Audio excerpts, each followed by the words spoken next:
In the last module, we looked at some learning activities designed using the future classroom scenario design process. These have proven to bring innovation to the classroom, and they're a really good start.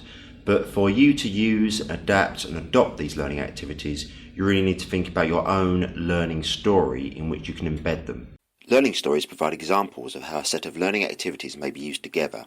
Here are some examples of learning stories that provide descriptions of the use of learning activities. The first one of these is called Tell a Story.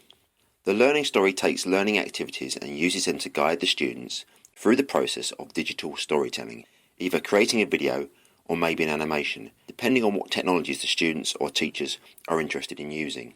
The learning story also provides some example subject context, in this case science, but the learning story is just intended to give an example, so a teacher can adapt this to any subject. The learning story Create a Game uses the same learning activities in a similar way, but in this example the artifact the students are designing is a game, and the subject example given is geology. So learning activities are designed to be able to be used by different teachers for different subjects in different classrooms and in different ways. They can be combined in any sequence, and it's the learning story that brings them together, and each teacher will have their own learning story describing how they use those activities to meet their curriculum and the needs of those learners.